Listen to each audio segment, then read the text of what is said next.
Imagine this. You've bought land, you are excited, you want to start immediately. So you call a contractor, you mark out rooms, you begin digging, and only later, when problems appear, you call an architect. By then, it may already be too late. Today, we are talking about why architects must be involved from day one, before excavation, before foundation, and before commitment. Because the earliest decisions shape everything. What people think happens versus what actually happens. Many people assume architecture begins with drawings, but in reality, architecture begins with questions. Before lines are drawn, architects study the land, the orientation, the regulations, the budgets, and the long-term goals.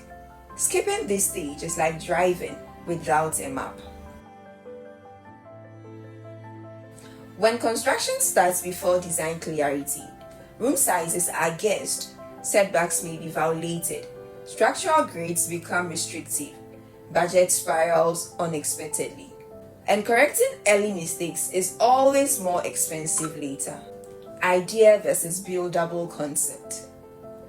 An idea is emotional. A concept is strategic. You may say, I want large windows. An architect asks, which direction? What about heat gain? What about privacy? What about structural support? And what about cost? The concept stage tests ideas against climate, structure, budget, regulations, and function. This is where imagination becomes possible reality. Without this stage, you are not designing, you are improvising. And buildings are too permanent for improvisation.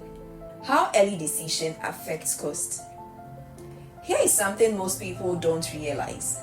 The earlier you make a change, the cheaper it is. Changing a layout on paper, simple. Moving a staircase after it's cast in concrete, expensive. Complex geometry increases material use, labor time, and structural demand.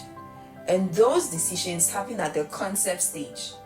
That is why architects must be present before commitment. How early design affects approvals. Every site has rules, setbacks, height limits, coverage ratios, or zoning restrictions. Architects design with these in mind from the beginning.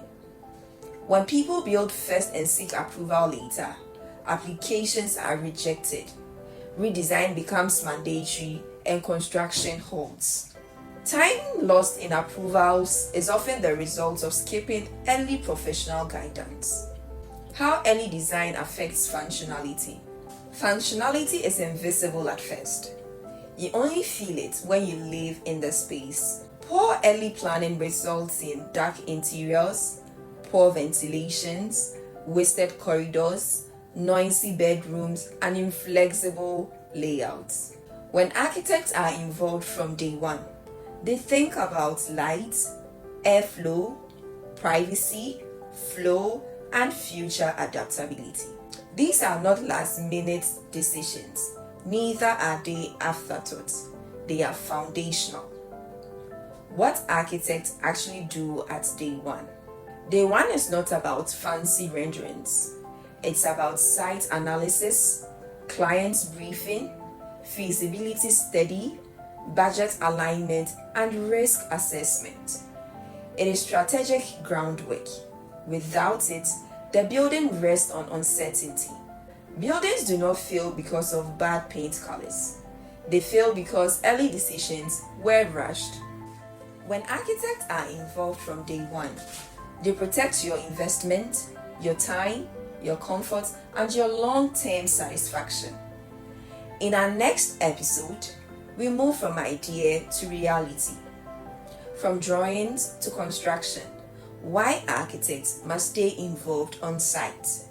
Because design doesn't end when building begins. You have been watching the Arc Point brought to you by the Architect's Desk. Stay inspired, stay learning, stay building. Arc Point, your window into the built environment.